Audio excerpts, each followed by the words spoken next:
The clouds over the North Sea rose like towering grey mountains, churning in layers so thick they swallowed light and sound, turning the sky into a swirling void.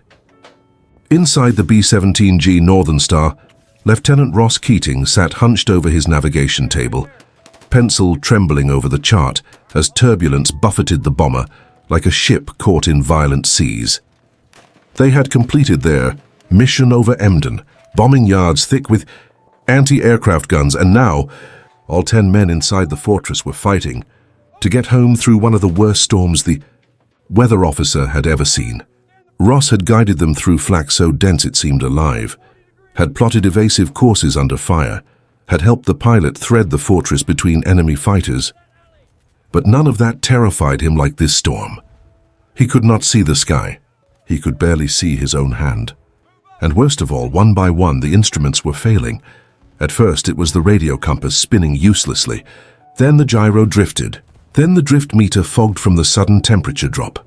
Finally, as lightning cracked through the sky, the pilot's voice came through the interphone, tight, frightened, trying not to sound like it. "Now the artificial horizon just went out. I'm flying blind here." Ross swallowed hard. Without instruments, a B-17 could flip into a death spiral in seconds. Without a horizon, all sense of up and down vanished. The storm screamed around the aircraft, rain hammering the fuselage like machine gun fire. The cockpit windows were sheets of running water, turning everything outside into a shapeless void. Ross had always carried a quiet fear in the back of his mind of being responsible for 10 men and losing them because of a mistake, a flawed calculation, one wrong degree on a compass. He had grown up in Kansas, where the skies were open and straightforward.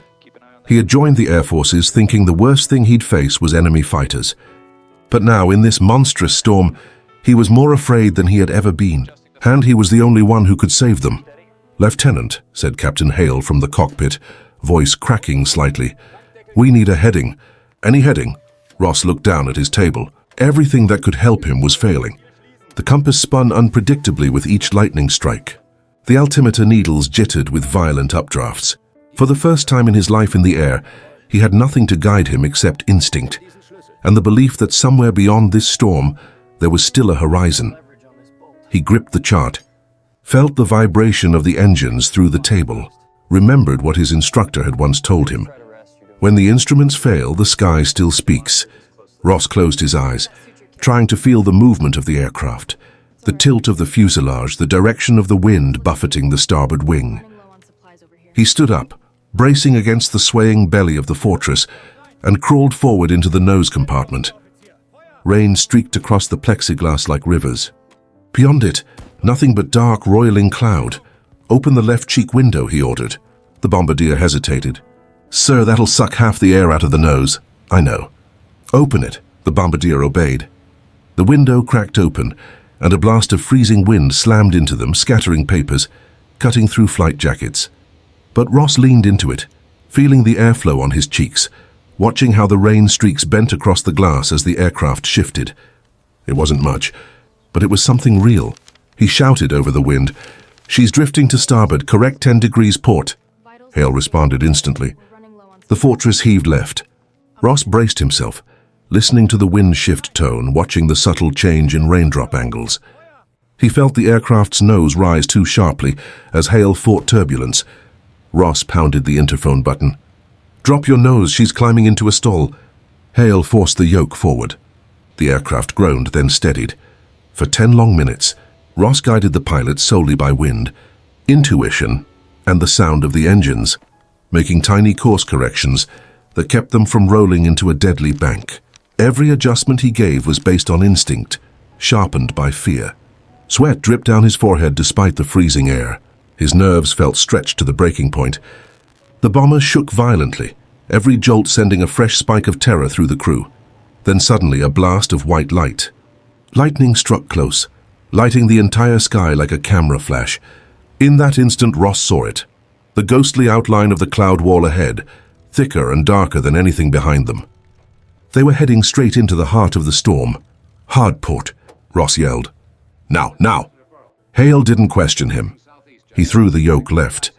The fortress lurched violently, nearly flipping. Men shouted. Equipment tumbled. Rain blasted through the open window like buckshot. But the aircraft responded, groaning as it tilted on the edge of its limits. Ross caught a glimpse, just a second, of a lighter patch of cloud to the southwest. A gap, a corridor, a narrow escape route carved by some miracle of cold air and warm currents. It was no wider than the wingspan, that way. Heading 215, Ross bellowed. Hale banked the bomber. The engines strained. The wings flexed dangerously. The crew held their breath as the Northern Star squeezed into the narrow break in the storm. The turbulence was brutal, tossing the plane like a toy. Rain turned to hail, rattling against the fuselage in a deafening roar. The bombardier shut the cheek window, sealing them back inside a cold, shaking darkness. Ross dropped to one knee, clinging to a handhold as the bomber shuddered through the gap. If this didn't work, they would shear a wing off. But then, slowly, painfully, the turbulence eased. The roaring softened. The hail stopped, and the sky ahead brightened. The fortress burst out of the storm like a ship breaking through a wave wall.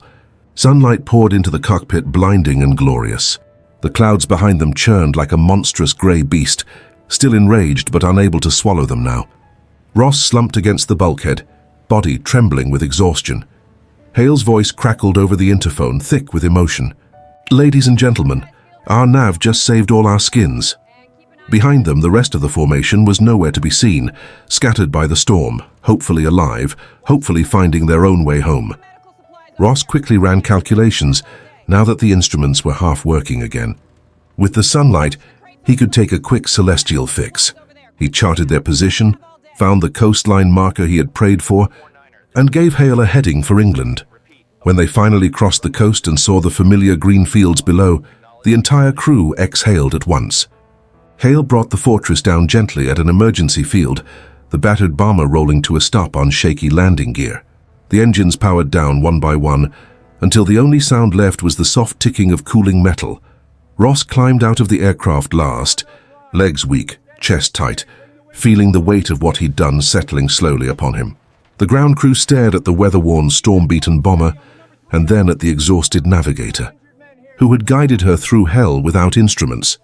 The intelligence officer later asked Hale how they had survived. Hale simply nodded toward Ross and said, "He flew us home without a sky."